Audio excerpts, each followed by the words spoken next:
Within the city of Chicago lies one of the largest clusters of unsolved female homicides in the United States.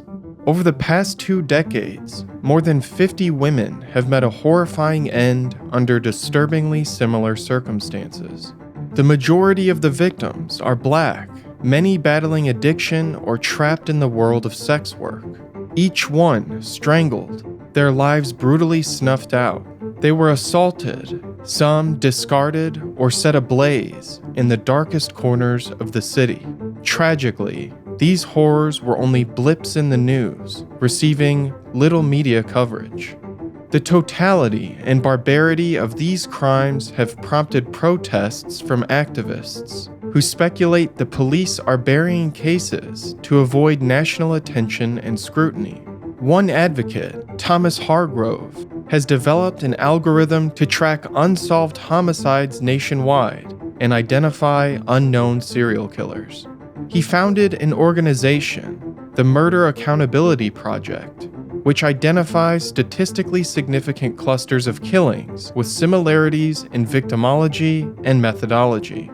Hargrove and the Murder Accountability Project believe these crimes are the work of a serial killer, termed the Chicago Strangler. The Chicago Police Department has long maintained that these women's deaths are unconnected, but in recent years, they have created a task force to re-examine the evidence and hopefully provide answers for the victims, their families, and city residents who are terrorized by the prospect of a serial killer living among them. Is a prolific murderer really preying on marginalized women in Chicago, or are the deaths merely a series of tragic coincidences?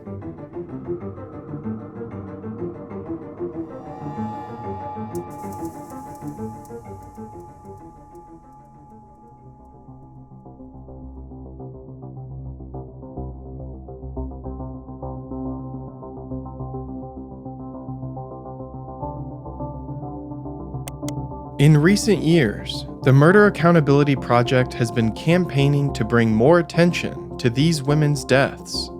The project was founded in 2015 to investigate unsolved homicides. Thomas Hargrove, the founder, was originally an investigative journalist who developed an algorithm to identify groups of homicides that could be linked to a serial killer.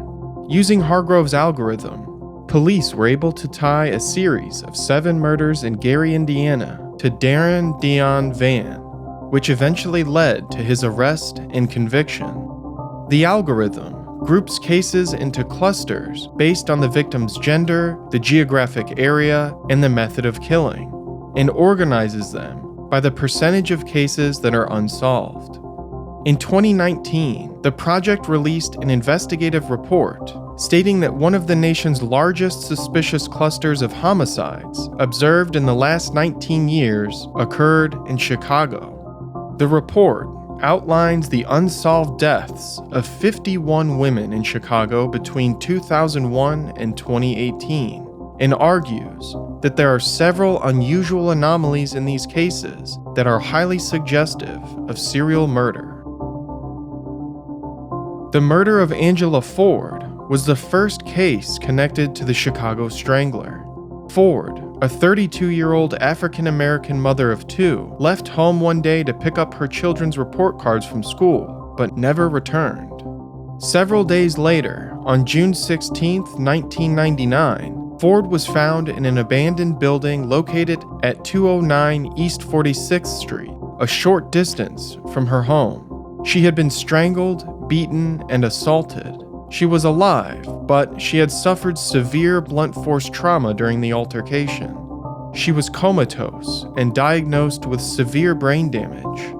She never regained consciousness and finally passed away in January 2001. Her case remains unsolved, a haunting echo of the city's darker side. Ford's family believes that the Chicago police did not do their due diligence in investigating her case. Her daughter, Kiana Brickell, stated, "Nothing pretty much is being done about it because of where these ladies come from, the neighborhoods. They feel like Black women have no value." Throughout 2001, there were 5 other unsolved strangulations of Black and Hispanic women in Chicago: Charlotte Day, Winifred Shines, Brenda Cowart, Elaine Bonetta, and Saudia Banks. They ranged in age from 33 to 52. Their bodies were largely disposed of in open areas. 2 were found outdoors and 2 in a vacant lot. Only Banks had been found indoors. There is little information available to the public about these cases. Each one remains a mystery, a question mark in a city full of them. In 2002, 44-year-old Gwendolyn Williams was murdered.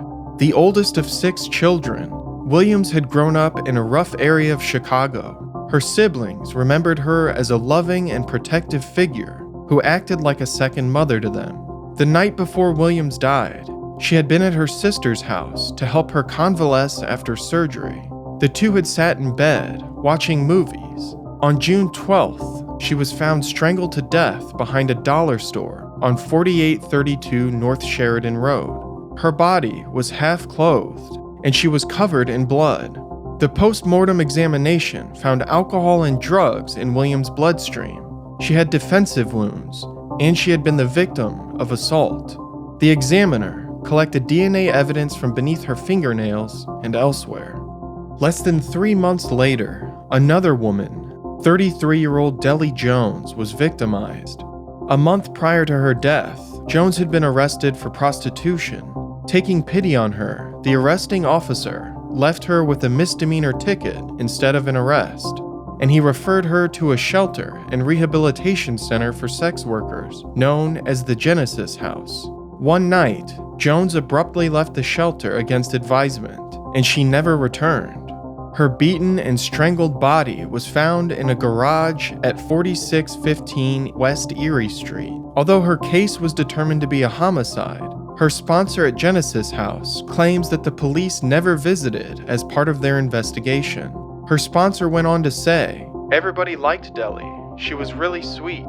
It was just the drugs she couldn't stop using."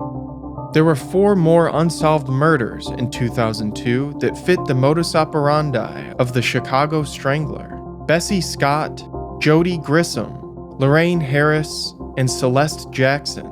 They ranged in age between 20 and 43, all found in alleys or abandoned buildings with blunt force trauma and strangulation as the cause of death. In January 2003, 55-year-old Nancy Walker failed to show up for lunch with her sister. She was the oldest of 6 who she spoke to regularly. She talked with her sister Myrna every day. Myrna recalls when she first sensed something was wrong. "I waited and I waited and I waited. I called her and she never answered her phone. I called her all evening." Walker was a successful businesswoman who owned several properties and businesses in the area. She was not the type to abandon her obligations and simply walk away. Myrna called for 2 days, and when she discovered her sister hadn't arrived for her dance class, she called the police, who dismissed her concern at first. Walker was last seen by Myrna entering a black van with 2 men on January 28th outside of a 3-story apartment building the sisters owned. 7 weeks later, on March 19th, 2003, Walker's remains were discovered.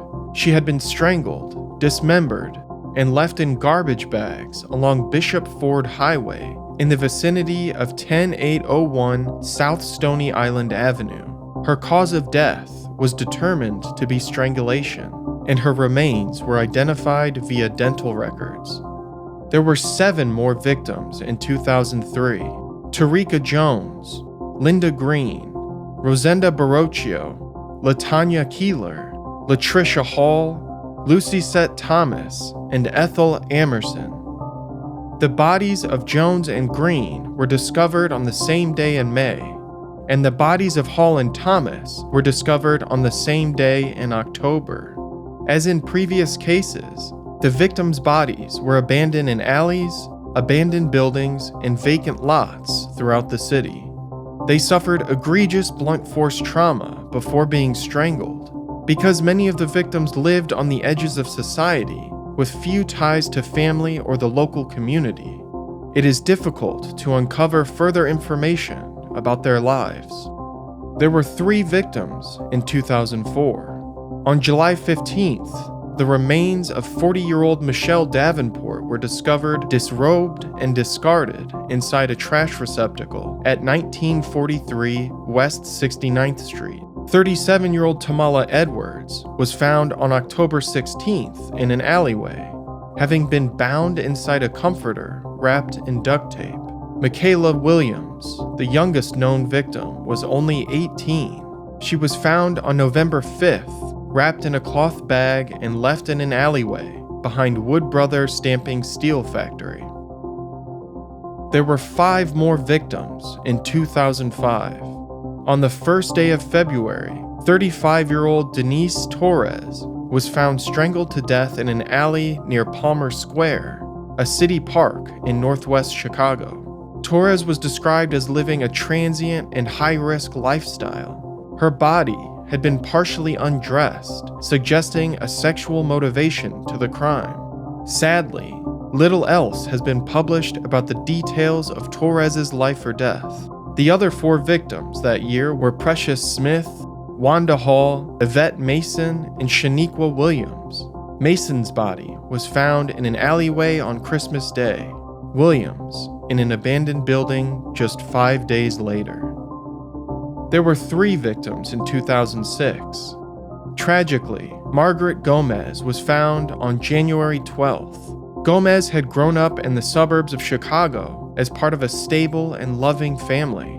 Then, she left home as a teenager, chasing an abusive partner, and shortly after, a heroin addiction. A few months before her death, she had written a letter to her mother which read, "I want to apologize and promise it won't happen again. I had hit a point where I'd become real weak, and I don't know how I let it get that bad. I only want improvements from this day on. I love you and love how you're always on my side, no matter what." On January 12th, her body was found in a junkyard located at 4200 South Knox Avenue. She had been strangled with a rope and partially undressed. 2 more victims followed her that year. Antoinette Simmons was murdered on July 14th via asphyxiation with a plastic bag. Like many of the other victims, her body had been placed in a garbage can. Kelly Sarf was strangled to death in the basement of an abandoned building on the west side of Chicago on September 24th. 4 more women were victimized in 2007, 2 of which stand out for their similarity and brutality. In the cold month of November, the charred remains of 2 black women, Theresa Bunn and Hazel Lewis, were discovered. Their bodies were found just 24 hours apart, and only 2 miles separated the gruesome scenes. Theresa Bunn was 21 years old and pregnant with her first child. She vanished on November 12th after setting out for an ordinary shopping trip. Late that night, her body was found in a garbage bin near Washington Park, around 6125 South Prairie Avenue. She had been strangled to death and set on fire. Bunn had recently left an abusive relationship, and according to her family, she suffered from a mental condition that could make her vulnerable. Less than a day later, Hazel Lewis was found in a burning dumpster behind an elementary school in the vicinity of 834 East 50th Street. Lewis, a 52-year-old mother of 3, was known as a caring individual who donated to food banks and regularly attended church. She held various jobs in the Chicago area, including bartending and secretarial work.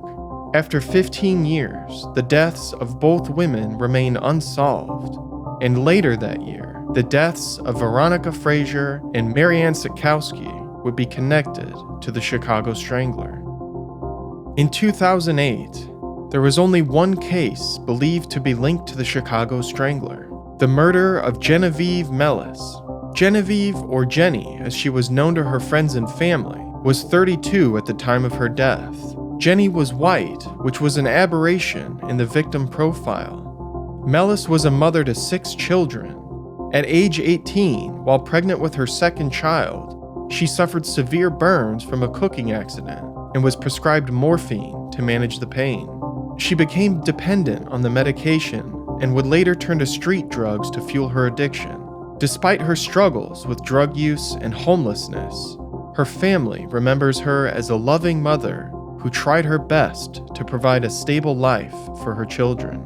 Her daughters fondly recalled how she would carry them around town in a little red wagon. On October 9th, Melis's remains were found near a body of water in Marquette Park in southwest Chicago. She had been strangled to death with a belt, and her body was unclothed. Her family states that police found DNA inside her and fingerprints on the belt, but there was not enough evidence to identify the killer. In 2009, there were an additional 4 unsolved strangulations of Chicago women. Charlene Miller, a 54-year-old black woman, was discovered lifeless on June 13th inside her own apartment nestled in the Hyde Park neighborhood. She had been brutally strangled with a piece of cord. LaToya Banks and Shannon Williams, 2 more names on this grim list, were found in an alleyway, their bodies discarded among the refuse. Vanessa Rajokovich, a woman of 32, met a similarly horrifying end. Her body left outdoors, a plastic bag used to asphyxiate her. In 2010, 2 more women died, LaFonda Sue Wilson and Quanda L. Kreider. As with many of the victims linked to the Chicago Strangler, little information is publicly available about these women's lives and the manner of their deaths. Their stories remain shrouded in mystery, their voices silenced, their lives cut tragically short. There was a marked decrease in the frequency of killings over the next decade. In 2011, 1 murder was connected with the Chicago Strangler, Angela Prophet. She was just 46 years old. Her body discovered in a vacant lot at 5525 South Calumet Avenue. Similarly, 2012 saw a singular victim, 30-year-old Pamela Wilson, found lifeless in an empty lot. Tragically, there was very little information published about either of these women. In 2013, the city of Chicago saw a respite from the killings, but the following year, the grim cycle of murders began again. There was only one victim, 50-year-old Velma Howard, strangled to death in an alleyway in Humboldt Park. Howard's body was discovered in a snowbank. She had been asphyxiated with an electrical cord before being wrapped in a blanket and tied up with a rope. Again, the Chicago Strangler went silent for a 2-year span. There were no killings in 2015 and 2016, and some speculate that this pattern indicates that the crimes are likely to have been committed by a single perpetrator who was less active during this time, perhaps due to incarceration or travel. In 2017, the killings resumed. Catherine Satterfield Buchanan, a woman of 58 years old, was found in the East Garfield Park neighborhood on June 22nd. She had been strangled and severely beaten, her body left in the open on the curb underneath a streetlight. Satterfield Buchanan struggled with learning disabilities and had been involved in sex work in the past. Prior to her death, she had sought help at food banks and women's shelters. An acquaintance remembered her as timid. Her relatives recalled her love of jazz music and caring nature. On the day that she died, she had spoken with a family member on the phone, expressing her love. 2 hours later, she was murdered. In 2018, there were 4 more victims, all relatively older women, their ages ranging from 34 to 49. Reo Holyfield was the youngest, and she was found by city sanitation workers in a dumpster on 95th Street, September 10th. Her body had lain there for over 2 weeks, and the passage of time left her remains badly decomposed. Her cousin, Ricardo Holyfield, remembered her joyful spirit and love of singing. He believes that her death was the work of a serial killer, a belief that spurred him to start a community volunteer group to hunt down the perpetrator. Despite these efforts, her case remains unsolved. The other victims that year were Valerie Marie Jackson, Laura Dawn Harbin, and Nicole Lionel Ridge. While the official records only extend to 2018, many believe the crimes have continued. On September 11, 2019, 65-year-old Margot Flowers was found strangled to death inside her own apartment.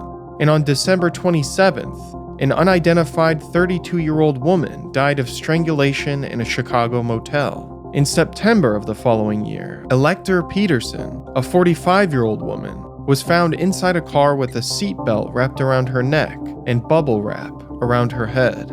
Exactly a month later, 57-year-old Tyrena Phipps was found strangled to death in a vacant lot in the 4900 block of West Hubbard Street. According to the Chicago Sun-Times homicide database, there have been no strangulation deaths of women in the city between 2021 and 2023. The Murder Accountability Project has identified shared characteristics between these cases that suggest a single perpetrator. They noted that in over 90% of the cases, the victims' bodies were discovered outdoors, a chilling anomaly for strangulation deaths, which typically occur indoors at the hands of someone known to the victim. Furthermore, the bodies tend to be discarded in eerily similar locations: the darkened alleyways, vacant lots, and garbage cans of the city. A pattern emerges when looking at the backgrounds of the victims. Many were involved in the sex trade or drug use, a grim commonality among serial killings. The sexual nature of many of these crimes, with about 75% of the victims found undressed or bearing signs of assault, further points to a serial killer at work. The report also highlights unsettling similarities between certain cases, such as the murders of Hazel Lewis and Theresa Bunn, and the fact that 7 victims were found in or near Washington Park. Notably, the average age of the victims is higher than usual for female murder victims, and the average age has increased over time, possibly indicating the killer's preferred demographic. The report notes that a majority of the victims are black, suggesting the killer is likely to be black as well. The project's analysis of the geographic locations of the killings reveals a chilling pattern. The murders are clustered into 3 areas on the west side, south side, and far south side of Chicago.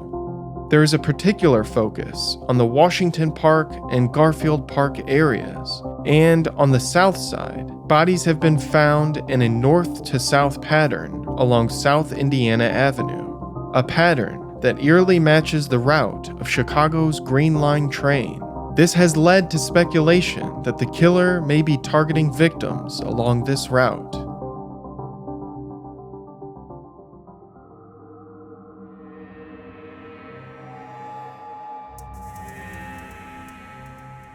At the top of the list of suspects is Darren Deon Vann, the very serial killer the Murder Accountability Project helped unmask several years ago. Vann, a black man who was 43 at the time of his murder charges, has a chilling history of arrests for violent crimes against women. Born in Indiana, he lived in various parts of the U.S., including North Carolina and Texas. From 1992 to 1993, he served in the Marine Corps as a missile systems operator, but ultimately received an other-than-honorable discharge for reasons that remain shrouded in mystery. In 1995, Vann married Maria, a woman nearly 30 years his senior. The relationship quickly became strained, and by 2005 they were estranged, divorcing in 2010. Maria's son described Vann as a nutcase, recounting unsettling behaviors such as dissociating and talking to himself. In 2004, Vann was arrested for assaulting a woman and threatening to set her on fire. Later, in 2007, he was arrested and charged with aggravated sexual assault of a Texas woman. After his release from prison in 2013, he returned to Indiana. Despite Vann's criminal history, his wife claimed that he never treated her badly, and that she was shocked to learn of his crimes. Shortly after his release from prison, Vann was arrested for the strangulation murder of Africa Hardy, a 19-year-old black woman who had recently moved to Indiana from Colorado. Hardy had plans to go back to school, but she had become involved in sex work. On October 17, 2014, she made arrangements online to meet Vann as a client, and the two convened at a Motel 6 in Hammond, Indiana. A friend of Hardy's received suspicious and inscrutable texts from her, so she traveled to the motel and found Hardy had been murdered. Allegedly, Hardy and Vann got into an argument during sex, after which Vann strangled her and left her body in the motel bathtub. After Vann's arrest, he confessed to killing 6 other women in Indiana. These victims, their lives and untimely ends, are the haunting echoes of a serial killer's cruel handiwork. 35-year-old Anneth Jones was discovered on October 18, 2014. Jones was originally from Merrillville, Indiana, and worked at a flea market. Her sister described her as a kind, loving woman. Jones had disappeared on October 8th. Her car was found parked in front of an abandoned house in Gary, but her whereabouts were still unknown. Her body was ultimately found in a different abandoned home on October 25th, under a pile of teddy bears and tires. She had been strangled to death with a cord. Vann claims that he killed Jones because he was promised money and drugs for doing so. He described working to gain her trust, then offering to pay her for sex. The two traveled to an abandoned home where he carried out the murder. Tierra Beatty, a 28-year-old mother from Gary, Indiana, was another victim of Vann's violence. Beatty disappeared in January 2014. After shopping for groceries with her mother, Beatty went out with a friend. The next day, she called her mother sounding frightened and asking to be picked up. She was never heard from again. According to her parents, Beatty struggled with mental illness and had a mind like a 12-year-old. She was described as being vulnerable and overly trusting. Although rumors circulated that Beatty's body had been discarded in an abandoned building, her body wasn't found until October 19, 2014, in a condemned house in Gary, Indiana. Vann admitted to strangling Beatty with a rope after having sex with her. Vann stated, "I killed her because I was mad, and she was the first person that I ran into." Christine Williams, 36 years old and in a relationship with Vann at the time of her death, was another victim. As a child, Williams grew up in Alabama before her family moved to Indiana. Her siblings remembered her as caring and benevolent. However, at 16, she ran away from home after the death of her mother to chase a teenage love. She quickly developed addiction issues and became involved in sex work. She remained in contact with her family and even called them in distress in 2013. Her pimp had taken her to an abandoned building and shown her a dead body. Forebodingly, she told her relatives, "If I ever go missing, look for me in an abandoned house." Just a year later, on October 19, 2014, Williams was found strangled to death in an abandoned house. Vann claimed that he murdered Williams because she owed him money for drugs. Tragically, Tracy Martin followed the same fate. She was a 41-year-old woman who lived a life of addiction, relapse, and despair. She had 2 sons, one who died of cancer at age 5, and another who was 19 at the time of her death. Vann stated that he initially paid Martin for sex, but when they entered an abandoned home together, he beat and choked her to death, leaving her body in a closet. Her remains were found on the same day as those of Christine Williams, October 19, 2014. The last 2 victims were identified as 53-year-old Sonia Billingsley and 27-year-old Tanya Gatlin, whose strangled bodies were found in the same abandoned building on October 19th. Billingsley had been reportedly missing nearly a year prior, but despite an extensive police search and community campaigns, she was only found after Vann directed authorities to the site of her murder. Horrifyingly, Gatlin had lived with Christine Williams, and the two allegedly used drugs together. Vann said this made the two an easy target, and he had picked them up together. Vann's methods of killing and his tendency to prey on disadvantaged minority women bears striking similarities to the profile of the Chicago Strangler. Although Vann was only charged with these 7 murders, many suspect that he may be responsible for additional deaths. In an interview, Vann claimed that he had murdered way more women in Illinois than in Indiana, although as of yet, there is no evidence linking him to the killings in Chicago. He described having uncontrollable urges to kill, and when these urges would rise, he would get on a train or bus because he felt as if he were losing control and wanted to distance himself from his family. This admission brings new light to the cluster of killings along the Green Line in Chicago. Vann claimed that his choice of victims was random and that he was motivated to kill by triggers from his past. Vann's 2014 arrest coincides with a marked decrease in the frequency of killings in Chicago, although the fact that the crimes have continued suggests there may be more than one individual responsible. Over the years, a disturbing gallery of other criminals have emerged as potential suspects, their methods chillingly similar to the Chicago Strangler. In the late 1990s, a series of unsolved female homicides in the Englewood and New City neighborhoods led to the formation of an investigative task force. DNA evidence linked at least 4 men to the crimes, most notably Andre Crawford, who was ultimately charged with the strangulation murders of 11 black women. Like the Chicago Strangler, he preyed on women who were involved in sex work or struggling with addiction issues. Crawford's mother, who was involved in sex work, had been abusive to him during his childhood, and his lawyers argued that he was motivated to commit these crimes as a way to enact revenge on her. Crawford was sentenced to life in prison in 2009 and died of cancer in 2017. In the summer of 2000, there was another series of homicides in the Roseland area, which reignited rumors of a serial killer. The victims, who were all black women, had been strangled, beaten, or stabbed to death. Similar to Crawford's victims, most of them were from disadvantaged communities. Many of the victims had been assaulted, and their bodies had been left in abandoned buildings throughout the city. DNA tests linked a man named Jeffrey Griffin to one of the killings. He would ultimately be charged with 7 more. In 2005, he was sentenced to 100 years in prison. In 2005, law enforcement arrested 2 men, Larry Bright and Vincent Hudson, who were implicated in the disappearances and murders of several women in Illinois.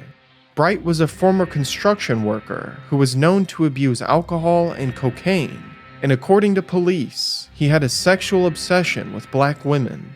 Hudson was a homeless man with a long history of criminal activity. Bright was initially charged with the murder of Linda K. Neal and confessed to killing 7 other women, while Hudson was charged with the murders of Valerie Crawford, Eileen Myrick, and Janet Jackson, and the attempted murder of another woman. The similarities with the Chicago Strangler were hard to ignore. The victims had been strangled or asphyxiated to death. They were all sex workers or drug users, and all of Bright's victims were black. In some cases, Bright had burned the victims' remains or disposed of the bodies along highways in rural Illinois, and some he buried in the backyard of his home in Peoria. Hudson left the bodies of his victims in various locations around Chicago's South Side. Both men are serving life sentences in Illinois state prisons and have been incarcerated since 2006. Sharon Pritchett, sister of victim Gwendolyn Williams, believes that she knows the identity of the man responsible for Williams' 2002 killing. However, the district attorney refuses to prosecute the case. DNA tests conducted in 2017 allegedly matched a man named Gerald Lyons. Lyons, a traveling carnival worker with a record of arrests for violent crime, was questioned by Chicago police, but denied ever visiting Chicago or knowing Williams. He was last known to be homeless in Tampa, Florida. According to Pritchett, the DA argues that the DNA evidence is not sufficient to charge Lyons with the crime. Pritchett's personal belief is that Lyons could be responsible for other murders of black women in Chicago. One of the cases listed in the Murder Accountability Project's report was solved in 2020. Diamond Turner, a 21-year-old black woman, was found strangled and beaten in a garbage can in the Grand Crossing neighborhood in 2017. Moments before her death, Turner had been seen with an older man, Arthur Hilliard, whom she was dating. A witness noticed a blood trail in Hilliard's apartment, which Hilliard claimed was from a cut on his leg. However, DNA tests revealed that the blood was Turner's. Witnesses also claimed to have seen Hilliard disposing of the body and moving a soaked mattress out of his apartment. Hilliard had a previous criminal history, including charges for the concealment of the murder of Andrea Williams. He was charged with Diamond Turner's murder and was suspected to have been involved in at least 2 other homicides. Hargrove encouraged Chicago police to investigate whether Hilliard was linked to any of the other 50 killings. So far, there is no such connection. DNA testing of samples linked to the Chicago Strangler murders was completed in 2020. The results were unexpected. None of the samples matched each other, or any other DNA samples in the FBI's database. Proponents of the theory argue that this does not rule out the existence of a serial killer. Notably, DNA evidence was only available for 18 of the 51 cases. The fact that DNA was rarely left behind, despite the brutal nature of the killings, could indicate that many of the crimes were carried out by an experienced perpetrator who knew how to cover his tracks. Despite the statistical analysis and long list of potential suspects, some believe these cases are not linked to one another. They argue that the unsolved deaths of these largely poor and marginalized women are not the work of a serial killer, but instead tragic reflections of societal violence and neglect.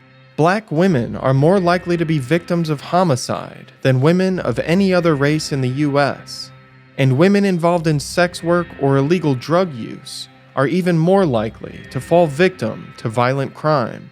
Strangulation is not an uncommon cause of death among sex workers. In an article published by the British Medical Journal, up to 23% of respondents reported having been strangled by a client in the past. These unsolved murders may reflect police biases of race and class, rather than indicating the work of a criminal mastermind. This is hardly a more comforting explanation.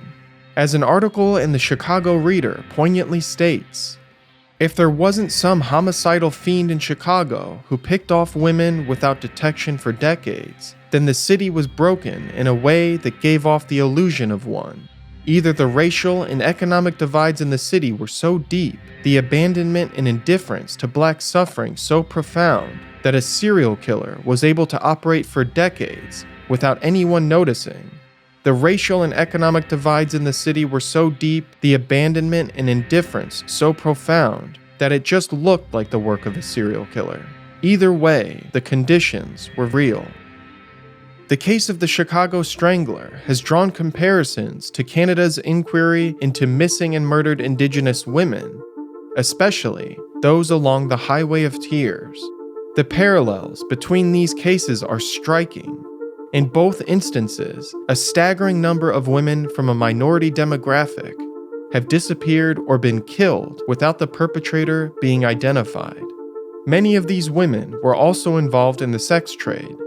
There are open questions about whether this pattern is indicative of serial murder, systemic racism, or a horrifying combination of both.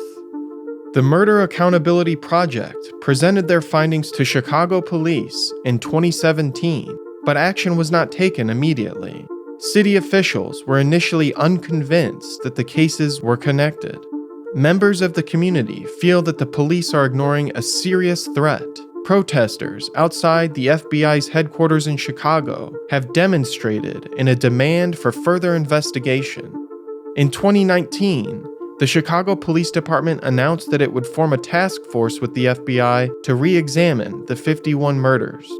One of the outcomes of this task force was the analysis of DNA evidence from 18 cases. Unfortunately, as mentioned, DNA testing failed to provide clear answers. Meanwhile, activists have been working to humanize the victims and bring light to their stories. Beverly Reed Scott, who grew up poor in Chicago and suffered violence herself, empathized with the murdered women, and in 2017 organized a community vigil for the 51 victims. In 2020, journalism students at Roosevelt University started the Unforgotten 51 Project, which provides detailed biographies of many of the women, as well as articles and podcasts about the case. In 2022, Chicago State Senator Maddie Hunter passed a bill to create the Task Force on Missing and Murdered Chicago Women. The task force plans to release their first report in 2024. In the bleak aftermath of these crimes, it's impossible to determine if the Chicago Strangler is one haunting perpetrator, a collective of criminals, or the tragic wake of systemic biases.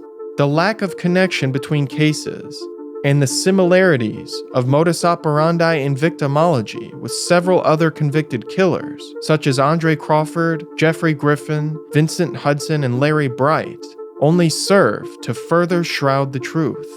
We cannot ignore the unsettling possibility of one or several highly prolific killers evading capture. A disconcerting report from Northwestern University echoes this dreadful sentiment, as confidential sources intimate the potential existence of not one, but two, or possibly three active serial killers. The vulnerable social circumstances and high crime rates experienced by the victims provide a grim setting in which these serial crimes could go undetected. One thing remains clear: 51 women lost their lives in cruel and violent circumstances, and it's entirely plausible that their attacker or attackers have committed such atrocities before.